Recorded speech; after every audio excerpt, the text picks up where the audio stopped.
This is October 17th, the regular meeting of the Eastland City Commission. I've asked Richard to lead us in the prayer and Zach to lead us in the pledge. Richard? Our most gracious Heavenly Father, we thank you, Lord, for this day and for the time that we can gather to look at the things we need to do for our community and to do them in the best for our community, Lord. Lord, be with us tonight. Help us as we go through our business. And Lord, lead us in the way we have to go. And also, Lord, please bless us with some rain, for this community needs rain very badly. Lord, please be with us now. We ask in the name of your Son, Jesus. Amen. Amen. I pledge allegiance to the flag of the United States of America and to the republic for which it stands, one nation, under God, indivisible, with liberty and justice for all. Thank you. If you have not silenced your phones yet, I'd ask you to do that. Nothing for public comment. Approve the minutes of the 19th, September 19th and September 29th meetings.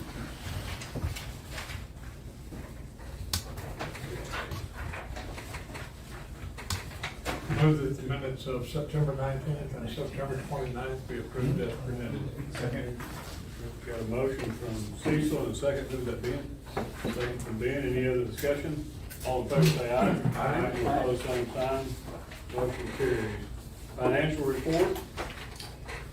It's the end of the fiscal year. I don't have a financial report yet, but I'm working on end of the year stuff. Okay. But your sales tax, as you can see, we're starting out with a bang. We're good. Wow. Okay.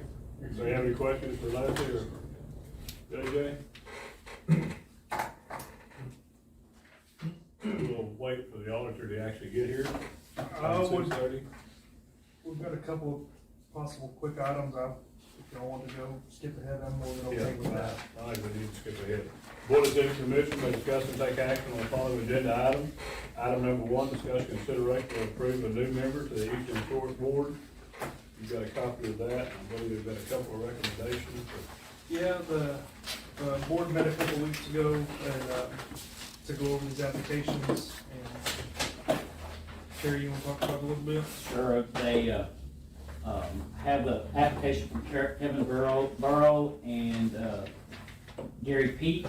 The board recommends Gary Peak just based on the fact that most of the board knows Gary, has known him for quite a while, and very few of them even knew who Kevin was. An applicant at a time or two for historic preservation grants. So, yeah, so they recommended Gary Peak. Okay. Entertain a motion.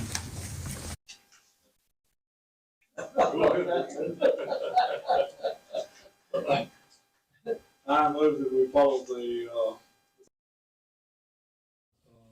Gary Peak for the position on the historic board. A motion for Gary Peak.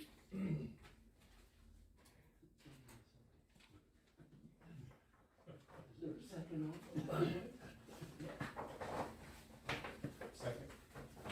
second from Ben. Any other discussion? All in favor say aye. Aye. Opposed, same sign. Aye. Motion carried. Thank you. Item number 2, discuss consideration to approve resolution 2022-13 to deny the rate change application proposed by Encore. Okay, well, let's go in the steering committee again. The last time we voted on to suspend the date to file for the rate change. This one is, after they met, they came up with a rate. This is to deny a rate change in general. Basically, go back to the PUC saying, we don't like this rate.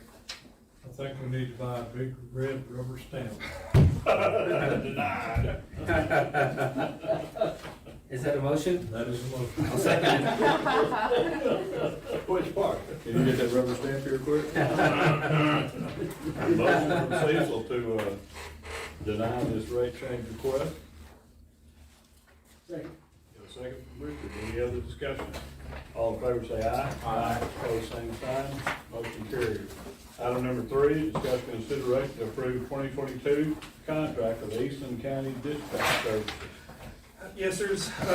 This is the same contract. The only change in this contract is the dollar amount. They went up $10,000, for, I think, for everybody, just due to the fact of the new CAD system that they put in place. They went from, what'd y'all go from? It's E-Force now. Yeah. What was it?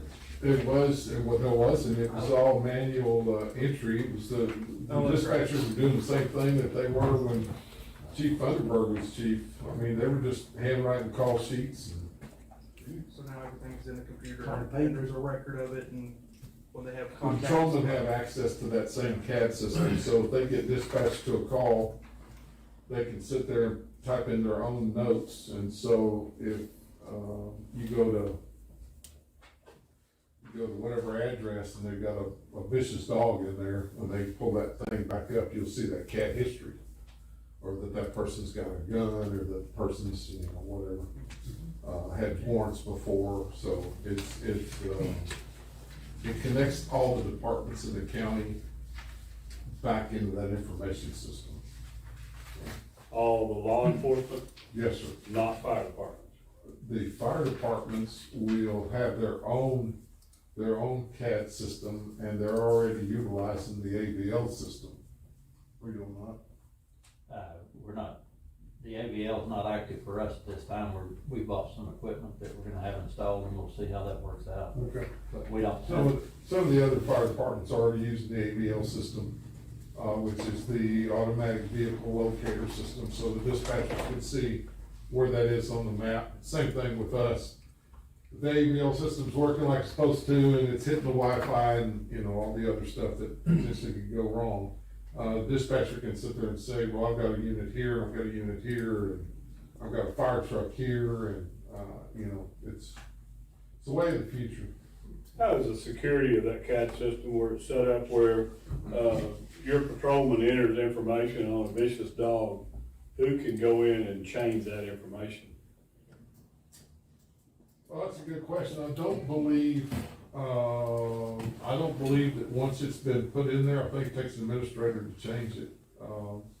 So you've got, an officer put it, obviously, for one thing, it's contained in that department. Another department couldn't go in and change our notes. All they could do is they could add to it. So if you put in notes, Cisco or the dispatch or Ranger or somebody else cannot change our notes. And you would be the administrator for the Eastland input of that, the Eastland Yes. part of that. Now, If you needed to update, so if an officer's off and you need to go in and update something, yes. whatever, Yes. it's contained within our own, each one's got their own security. Yes, I'm pretty confident when I say that. I'll say that with this caveat, is that you've got Joe Blow, and we confront him at Walmart for public intoxication, and he had a knife on him, and we put something in there. And then Joe Blow gets encountered in Cisco, that's another set of notes, but it's from their side. So when you pull Joe Blow up, you're gonna see multiple entries, because people we deal with multiple times in multiple agencies.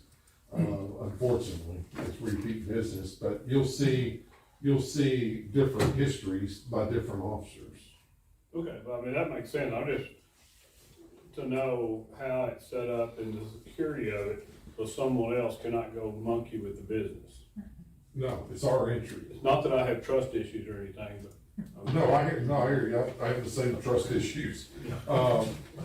It would not, I could add to it, but I couldn't change and I say as a patrol officer, I could add my own notes on there. I could find out the next day.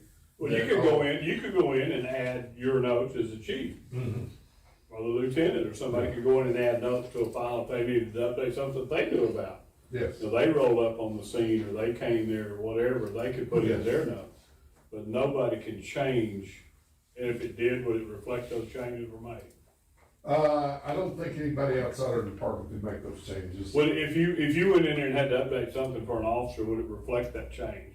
That I don't. I'm only I asking, don't I think so. mean, it's not really trusting, I mean, this stuff's what you're gonna, you end up in court, this is what's gonna, they're gonna Yeah, use that system. well, and here's a good example, is that Tim and I both, I go out the first officer on the scene.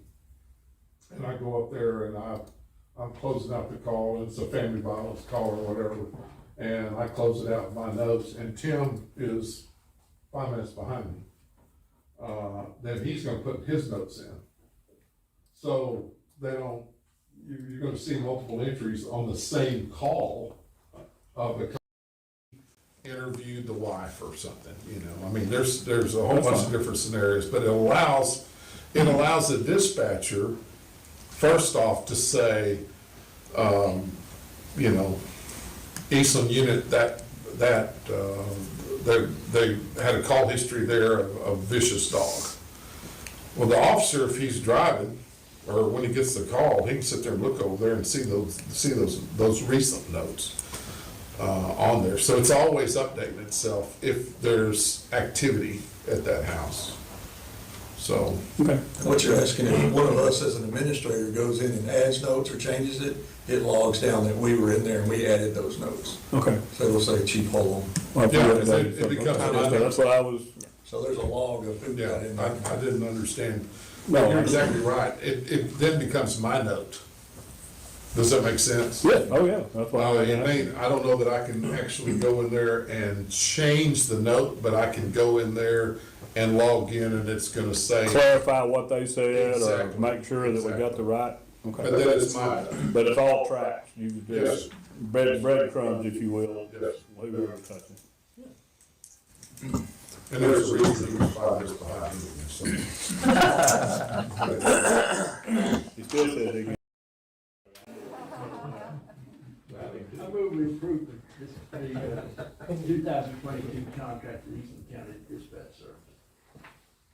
I'd like to discuss that, Let's get the motion a second, because I've got a discussion point. Let's get, so I don't forget, motion for Richard. Ben's already made a second. Now, discussion, go ahead and ask your question. Okay, they only, I understand, you know, we have to have dispatch, we have to have a system that they're talking about. The only problem that I have with this contract is that we have a contract saying the city of Eastland will pay 12.85%. Of what? The dispatch budget. We don't know what the dispatch budget is, though. And I'll take the heat on that.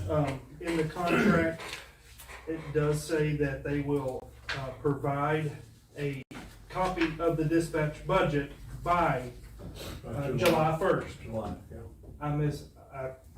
I keep that on my, part of that on myself. I overlooked that last year and I did not get it. And I didn't realize that was in there until later. Well, till 2 weeks ago. And I have already made a note in my calendar that I will have it by July 1st of next year. Okay. Yeah, I think each year we should at least maybe have the previous year's budget. Yes, sir. So that we can see 12.8% Really is how much. Yes, sir. They send us an invoice that tells us Paying exactly 12% how of much the it county is. budget, right? They send us an invoice for the whole year at the beginning of the year, but What I do you pay have that in the in budget? How 12 it's gonna installments. affect our budget? It's not. We budgeted more as if we approve the ambulance contract for reasons that I can move that money that we approved there to cover that dispatch. You got it. Yeah, we're good. Okay, that extra $10,000 that we're gonna be paying this year, does that have anything to do with the 2% added that is in this contract there? They're talking about an additional 2%.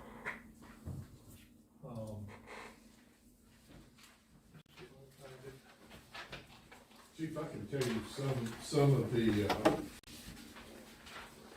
not to the extent that Mr. Osmond can, obviously, but we were paying about, with Cop Sync, Crime Star, we were paying around 10 grand. And so the move to the dispatch was gonna be a wash on the increase, because we were all gonna go to the CAD system. We tried out the citation part of that, and it's kind of clunky compared to CopSync. But we think that we've got enough money put back, with, seized funds and some, money that Mr. Osnick has budgeted, that we can, reinstate that contract with CopSync just to do the citation part of that deal. The RMS side, we will stay with the, that's, seems to be working pretty well. It's easy to add pictures to it. It's easy to link people together on there. So that's where part of that money that went up on the dispatch side came from. Okay, thank you. And to answer your question, is no. The way I read that is basically, we're gonna pay our setup. And if something were to happen, and we would be responsible for 2% more. That's the way I read it. If something catastrophic happened, and we would be responsible for that, yes. I just didn't want the two. No, my understanding is the reason that they added the 10,000 more was basically to cover the cost of the CAD. Okay. Of it, and just inflation, prices going up and everything. That answers my question, thank you. Did you have discussion on for a vote? I'm gonna lay that right there. All right, we got a motion from Richard and a second from Ben. He's ready through the discussion. All in favor say aye. Aye. Opposed, same sign. Motion carries. Number 4, discussion consideration. Larry. of 20 Mike Bale is here. Be with him in just a second. Okay. Discuss consideration to approve, I don't know who all is staying here for the other deals, I'll let them give, these shouldn't take very long. Discuss consideration to approve 2022 contract for the Eastland County, for fire services, firefighting services. Yes, sir. This contract's gone back and forth. It has been updated. We did make some changes in the language. They did up the dollar amount. Is it exactly what I think is a 100% foolproof contract? No, but I think it is a lot better than what we had last year and prior years. Mayor, do you want to weigh in on this one? Well, we have been through quite a bit with this and been back and forth and had several versions of a contract. We gave one to them, our attorney looked at it, their attorney looked at it, and this is what we came up with. I don't think we're at the point we need to be quite yet. It's a step in the right direction. They know how we feel now. Our fire chief was having to carry the baggage for that. He found out that the city manager, the mayor are also interested in this. It's not just a fire chief out there fighting this deal by himself. The interesting thing is there's 8 fire departments in the county, and we're the only fire department that has this contract with the city. All the rest of them are with the fire departments. And it will stay that way. In my vision, it will stay that way because it's our fire department. It's not the volunteers, even though they are the fire department for the most part. This is dealing with the city. All the assets and stuff are something we're responsible for, and how the others do it and things like that, I can't help. It's been with the city. We've been with the city doing this, the contract's been with the city. So again, the same. But he worked a lot, writing, rewriting, and him and Joe, and I know Sam did a lot of the legwork and getting it done. We're not quite there, we're getting close, but it's a good contract. It is what it is, but it'll take care of the business. Do you mind if you tell us some of the high points on what's changed? Part of the wording, let me see if I can find all this, Sam, you want to hit in on this? Let me see if I can find it. I actually haven't seen what the county sent back. Well, it's cleared up. I wish we thought about doing marking this. Firefighting services was the deal, because they had fire. Yeah, the county essentially was taking the stance that their only responsibility was for fire suppression. Fire suppression, that's where they were. In the unincorporated areas, and I think we expanded to include firefighting services, which include wrecks and maintenance stuff. Yes. Well, okay, that sounds right, and we have heard the judge for a long time say that and we've had, I think, even reports in here where about, that's a fire service and how many calls were to the fire service, not to, someone trapped in a car, it wasn't a fire and something else and all that. Firefighting services by definition, which we tried to put in this contract and they removed it, but that's fine, we've made our point. We've been to county court and they know it.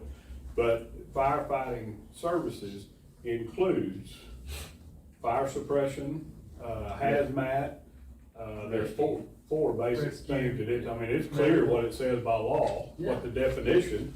I think the original writing of this by the DA, Russ Thompson, I believe, who wrote the initial contract several years ago, I believe he took that, I wanted that definition in the contract, they removed it and that's fine. We'll work on that again, for next year's contract.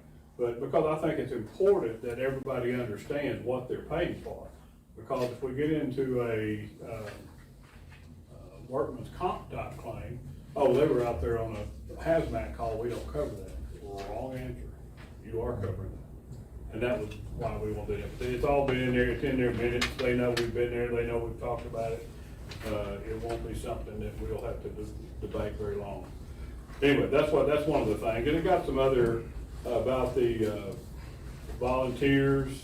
We also got clear, that I was not clear about, but if you're out if we're down in Gorman, in their city, we're under Gorman or our workman's comp, we're not under the county. The only place the county is not in an incorporated city. So if you're in Ranger, Cisco, Gorman, and Rising Star, we're under either their workman's comp or our workman's comp, not the county, which I think is a fallacy. But I personally believe once we leave the city limits of Eastland, we should be in the county contract. Yeah, we should.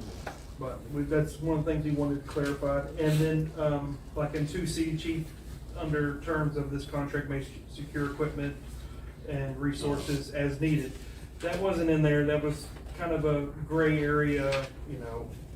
We just kind of wanted to define that, hey, he does have reserved the right that if he's deemed it necessary, he can do that and not really be on the tab for it. One of the things that we tried to get done, and I think we probably accomplished this, is in the situation of the carbon fire that we just had, Joe had to call in, they were trying to leave the fire scene to go get fuel.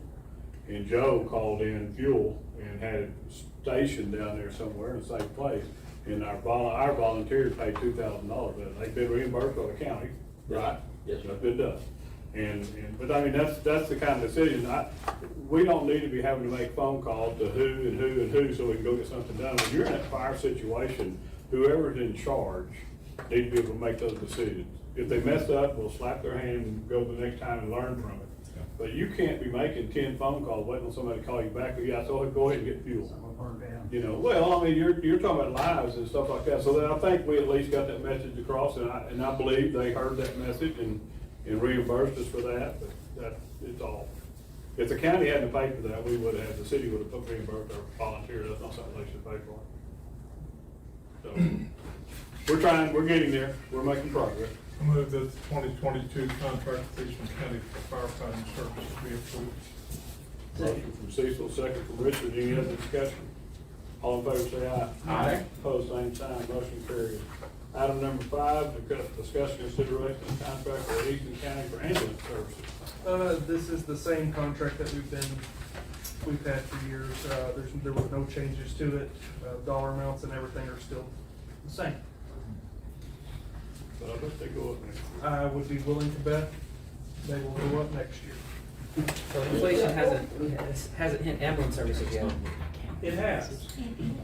I read it. Big time. I thought it was for the hospital, but it I move that we approve the I mean, contract with the ambulance services. but. Motion from Zach, second from Richard to approve the 2022 contract with Eastland County for ambulance services. Any other discussion? All in favor say aye. Aye. Opposed, same sign. Motion carries. Item number 6, discussion consideration to accept the bid for property at 1501 South Seaman. y'all remember a couple months ago, that piece of property screen, the city owns it.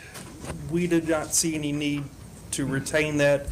We put it out for bids and went through the process. We did receive one bid to buy it for $100.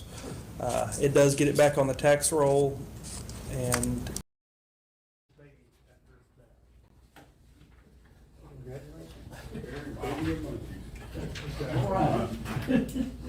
I move that we accept the bid for $100 from Ryan Hall for the 1501 South Street. Second? Got a motion, Susan, second, Zach, to approve the sale of property, approve the bid for 1501 South Second. Any other discussion? All in favor say aye. Aye. Opposed, same sign, motion carries. Now for the audit presentation, sir. Welcome, thank you, Ron. I want to get through that, if somebody needs to leave, I could. We'd like to hear Make that. anybody sit through an audit process if they didn't have to.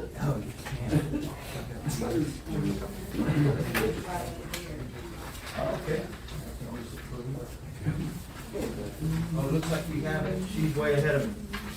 That's it, way ahead. Sir, if you want, I got a remote for that, Okay. so you can Sure. just walk through. Which one? That goes forward. Okay, that one goes forward. I'll do that.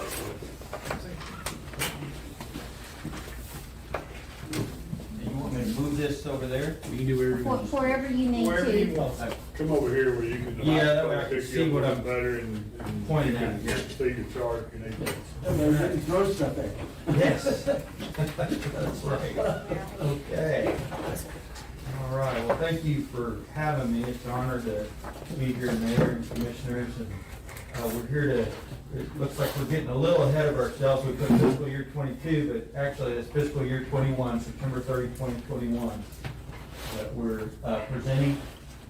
I'm going to go over the objectives and scope of the audit that we performed, cover some audit results, financial highlights, findings and recommendations, and open it up for questions and answers.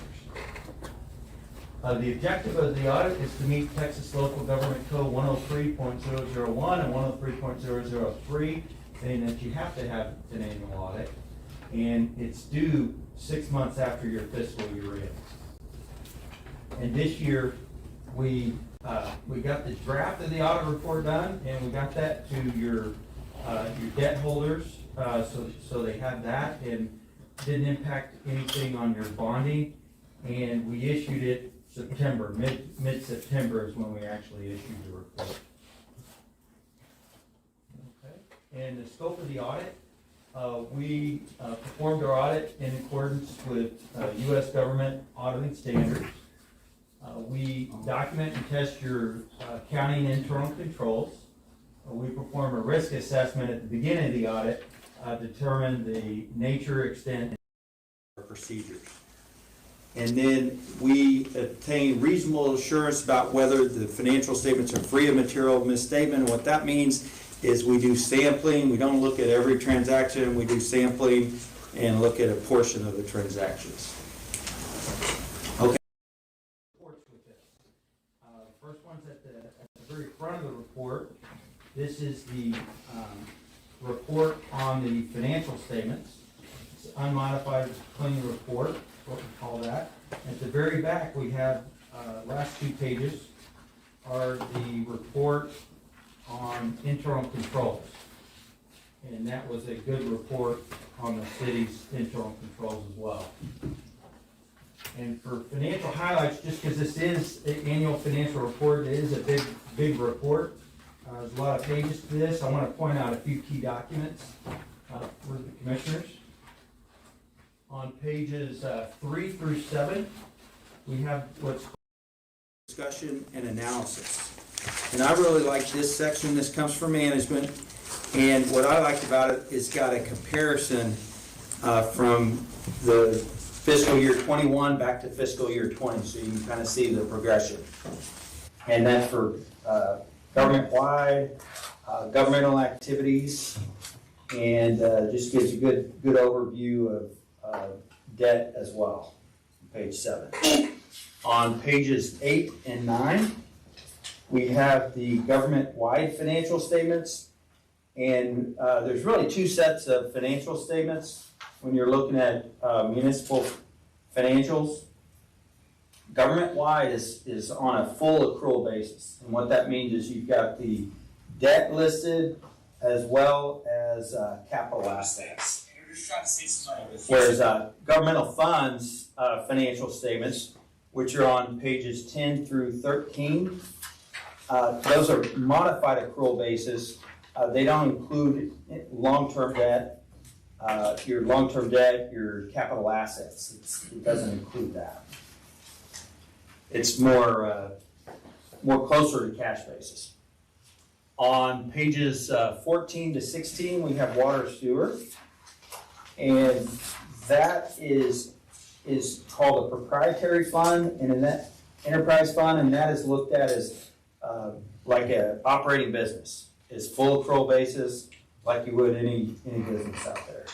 That's on pages 14 and 15. And on pages 17 through 39, I really like the notes to the financial statements because those give a lot more detail for specific line items in the financials to give you more detail. For example, on pages 21, we've got a breakdown of capital contributions and grants that the city provides.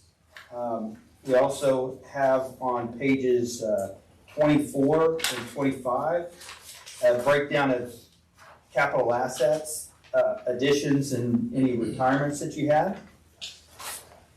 And then on pages, have a breakdown of debt on pages 27, long-term debt, where you retired $680,000 of your debt during the year.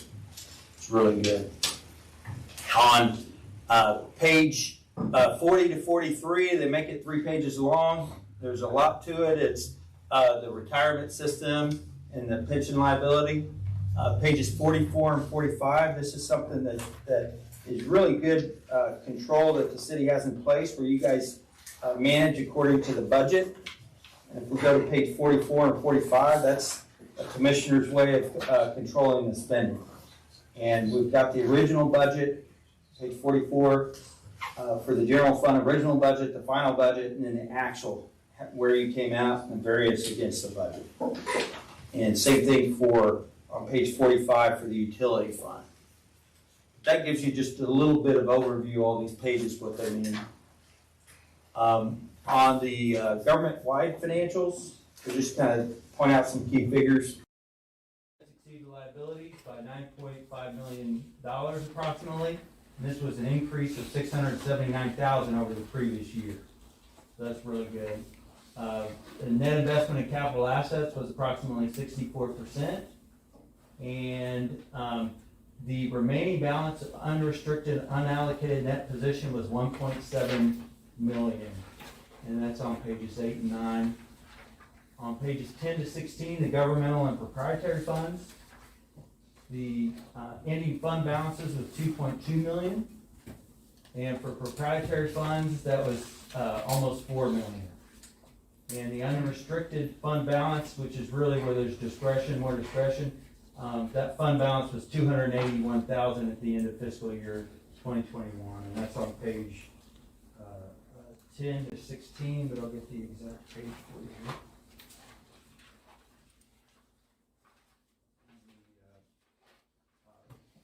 Governmental funds financial is page 10, shows the unassigned, and then the proprietary financial is on page 14. It breaks down that position between what's restricted and what's unrestricted. Okay, and then on our tested key controls, because you're governmental and we follow governmental, we're required to do internal control testing. Look at your internal controls and we test your payroll, your cash receipts, and your cash disbursements. There are no exceptions, payroll, cash receipts, cash disbursements. I wouldn't call it exceptions. It's just on your purchase order system. There are a little bit of inconsistencies, from our standpoint. Nothing unusual, but like airport has a different policy regarding purchase orders, and we just challenge that if you need to be consistent between all the departments. is the only thing we say on that. Okay, and then on disbursements, we like to, and it's difficult in a small city to, you know, especially with the number of employees doing accounting. But generally, we like to separate the person who initiates payments, reviews and signs the checks, have a different person opening the mail, and a different person reconciling bank accounts. We understand in a small city that's not possible. We just want to separate that as much as you can, is all we can ask. And that's just a preventative control to make sure it's not just one person that's doing all those functions, so that there's somebody looking over the shoulder of whoever's fulfilling that role.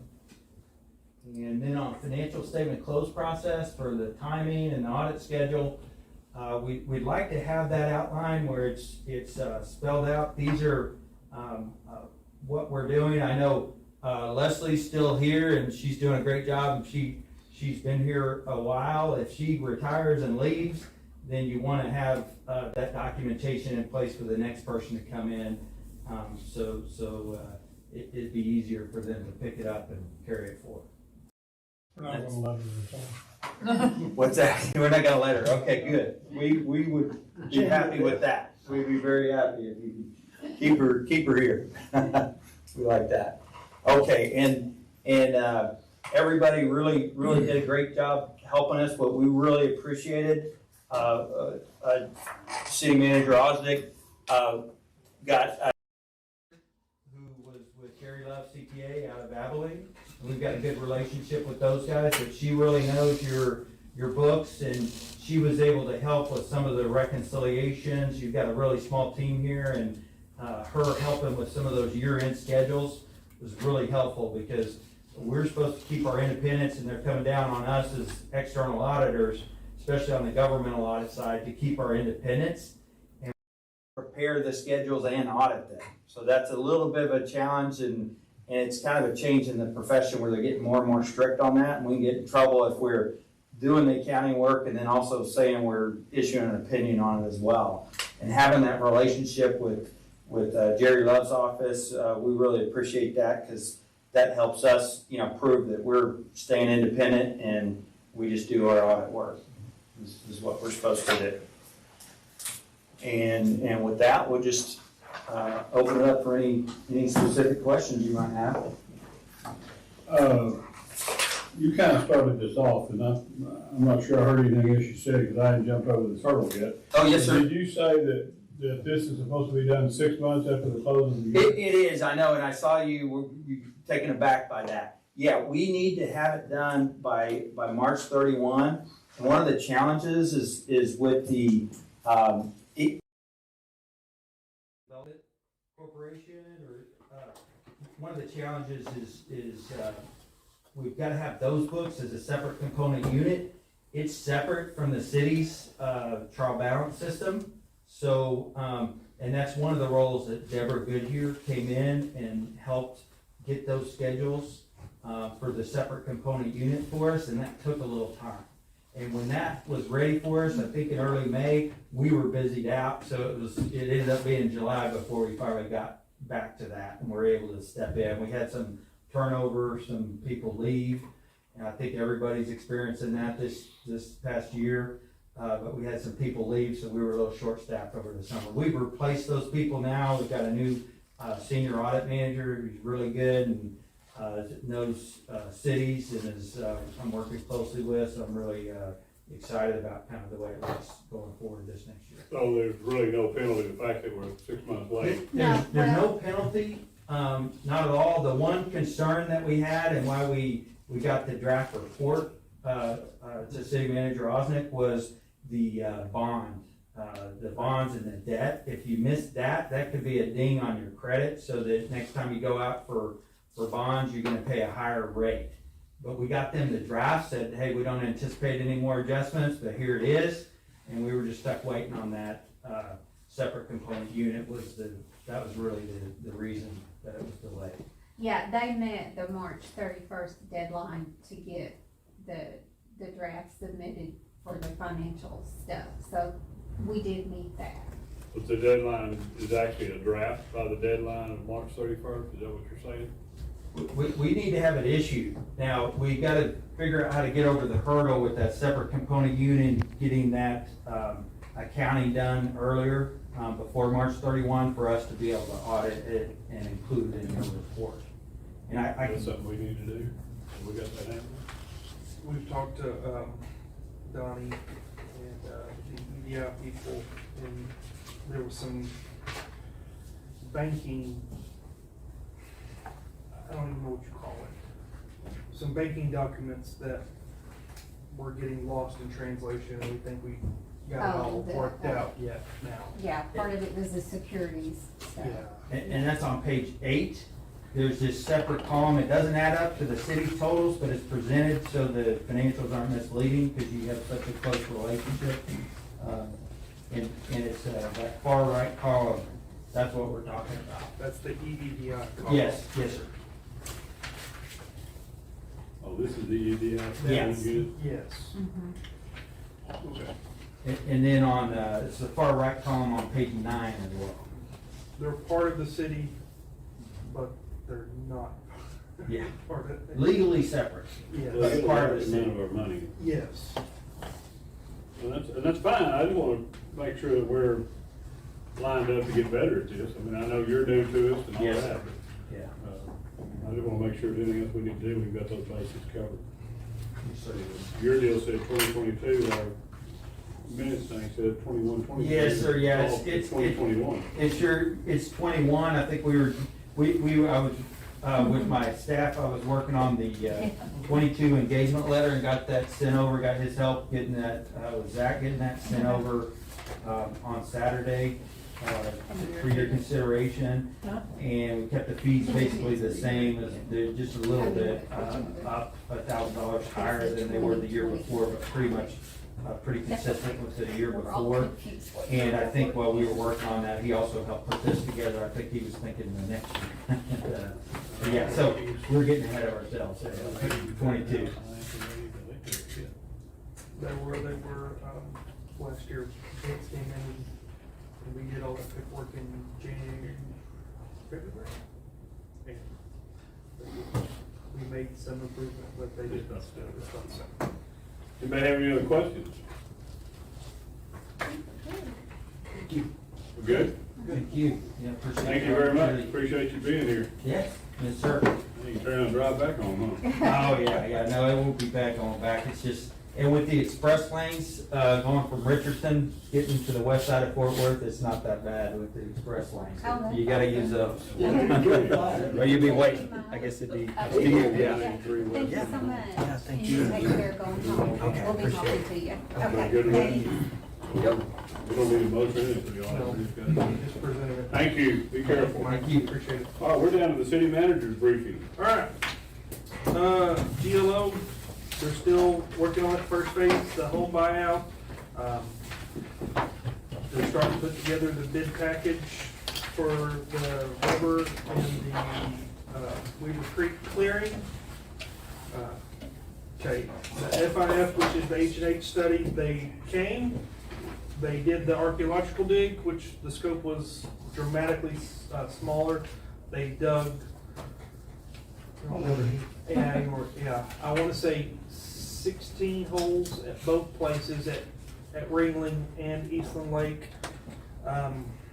Waiting on the findings now, they didn't see anything that was concerning to them at that time. As soon as that moves forward, you know, then we can check that box and really kind of get moving. We're gonna have another, kind of had a meeting about it today. It's not so much another town meeting, but we're gonna invite some stakeholders. They're gonna do their first round of findings on that H&H study and what they think, some recommendations that they have moving forward on that.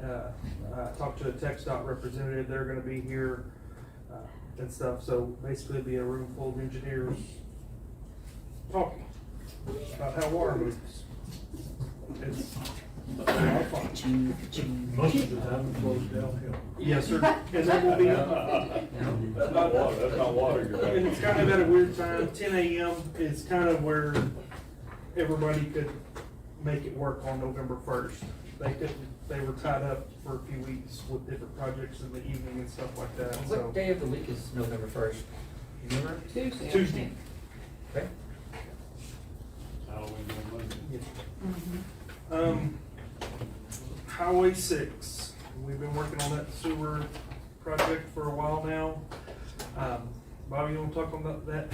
You know, I know EHT came back and said we don't like what you did. I don't know if they've done, I don't think corrected they, anything or not. I don't think they have, 'cause I got an email from Scott to Dorado saying, what's the hold up, what's the deal?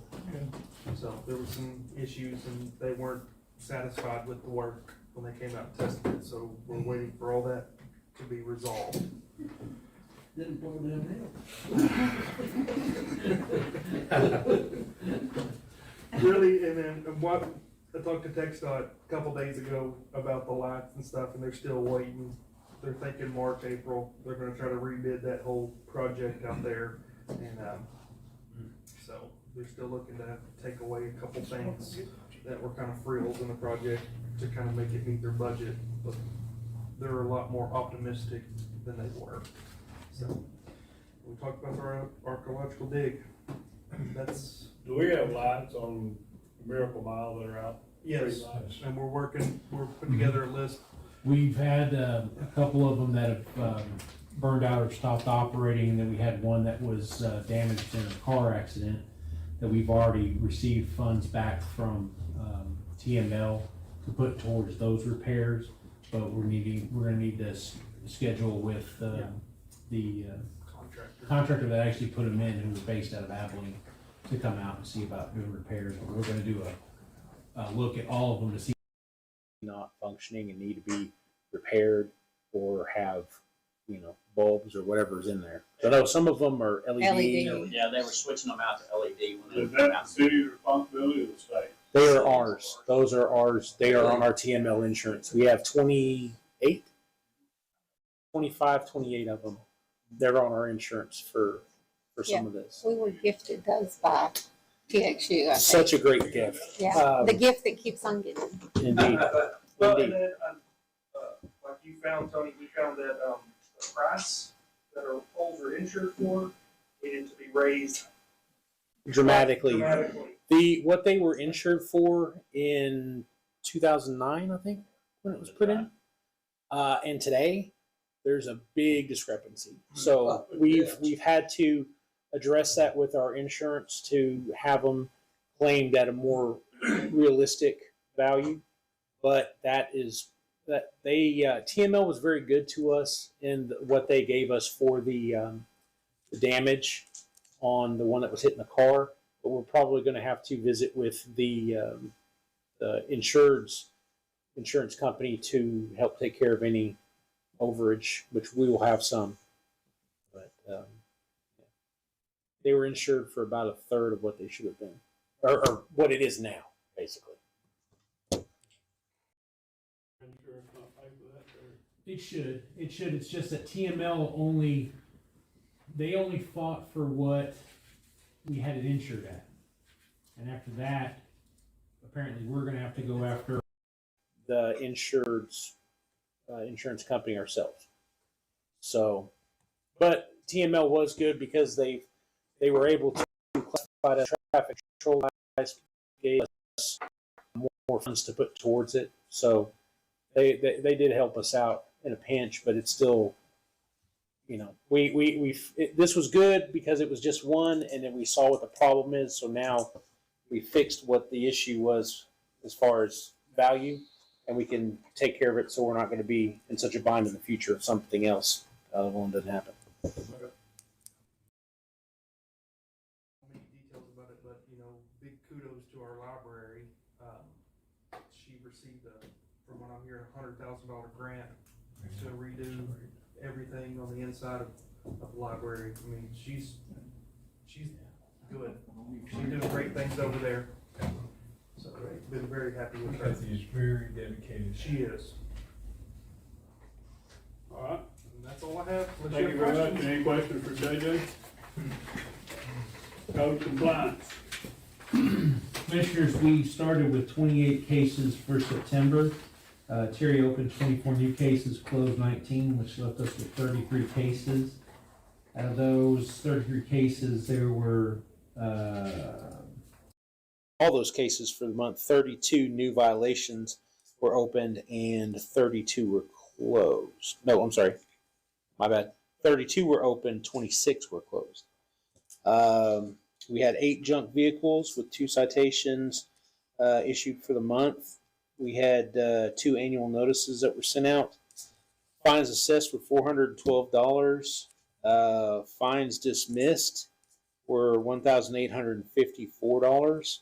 The fines that were dismissed, a small percentage of that were for tall weeds and grass at a couple of properties, and then the larger stake was for a property that cleaned up, had trash litter, debris, junk cars, cars parked in the on the sidewalk. It was an area down on East Commerce, South Hillcrest. yeah, in Commerce Street. So they, we'd been working them for a while, and they finally got it into compliance. And so, working with them to try to get it cleaned up, we decided to dismiss those.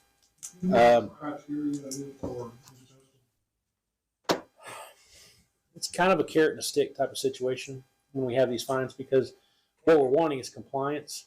Because we have somebody else that we're dealing with right now that we're just stacking violations and citations. But due to the situation, we can't. It's a very touchy situation. I don't really want to go into it too far. I mean, I can talk with you guys, if you're interested. But with the fines, if we can get compliance and they'll work with us and they'll honor what they tell us they're going to do, then we're willing to dismiss the citations. However, if they're going to be a problem and they're just not going to, we leave them on. So besides that, as far as for planning and zoning, we've got Family Dollar. They're working hard over there. You can see they're getting it built up where it's out of the floodplain. It's up there. The building is up there. The parking lot is going to be lower, and they've got that to where it should, not be an issue there. Harbor Freight has sent plans for the old Tractor Supply. They're going to be getting after that pretty soon. I talked to their engineers out of Beverly Hills, and yeah. But they've been real good. They've talked with us, and we've been able to answer each other's questions. So they're ready to get going as soon as they can get manpower and supplies here. Are they leasing the building?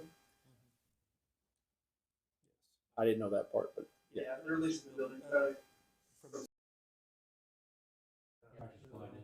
they doing anything on the exterior of it? they're gonna be freshening it up, but they're not really gonna be doing any real changes to the outside. There's signage that's gonna be going up, of course, but they're gonna be repainting, cleaning up. I believe that fenced-in area is gonna be going away. They don't normally do outside storage for Harbor Freight.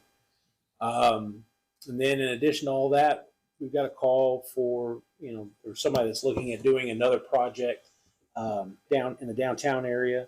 It's too early to say anything right now, but I mean, it's something that could be promising for Eastland. So. And it's a local one too. So.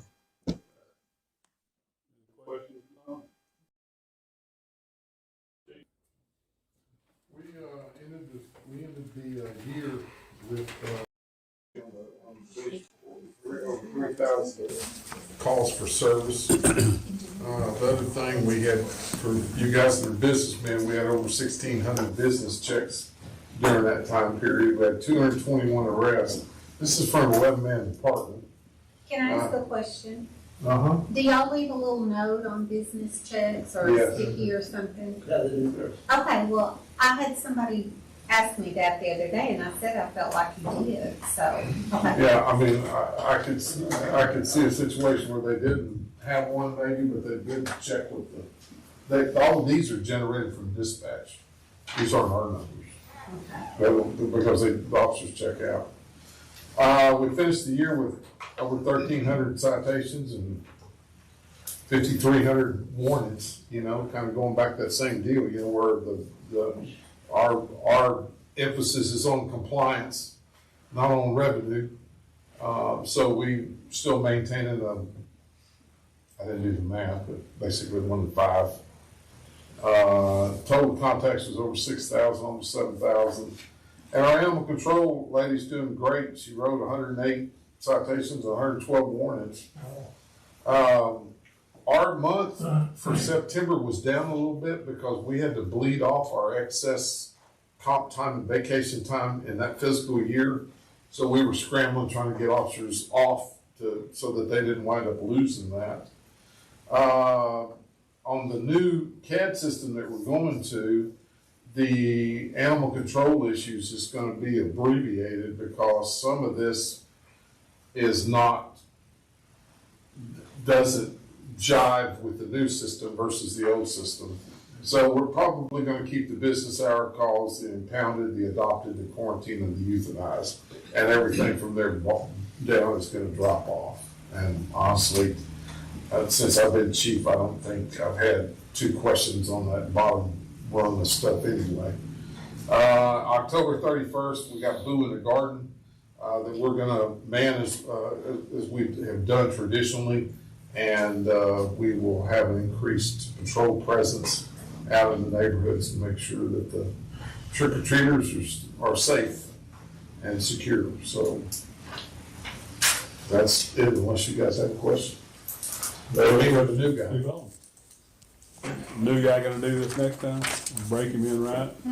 Yeah, I think I'm gonna leave it the next time, because they'll probably do the, under my direction, obviously. That's good.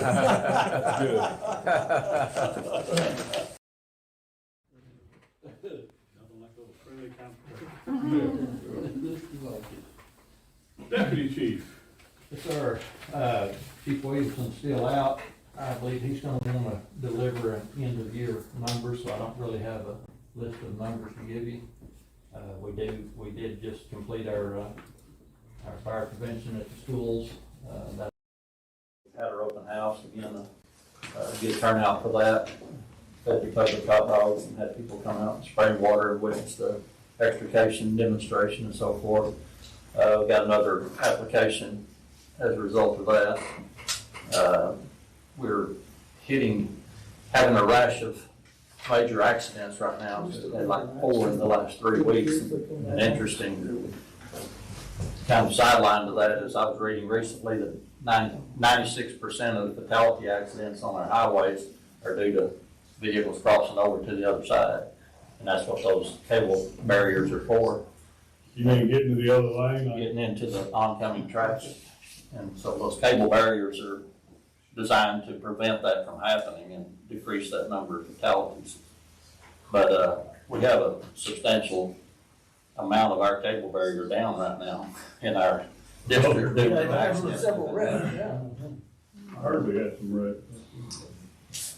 They're putting cement up in a lot of places. Wow. Can you give us an update on the chief's get prepared and how you doing? I think he's doing well. It's just time. I don't think that he's having any adverse effects. He is coming into the office there for a few hours a day right now. Found out he's not 25 anymore.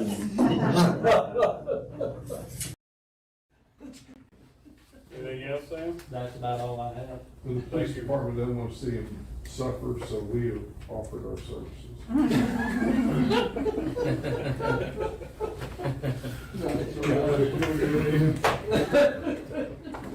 All right, what else? 14 days. We'll be adjourned. Second. Motion from Richard to adjourn. Second from Steve. Any other discussion? All in favor, say aye. Aye. Those same time, motion carries. Thank y'all very much. Julie, are we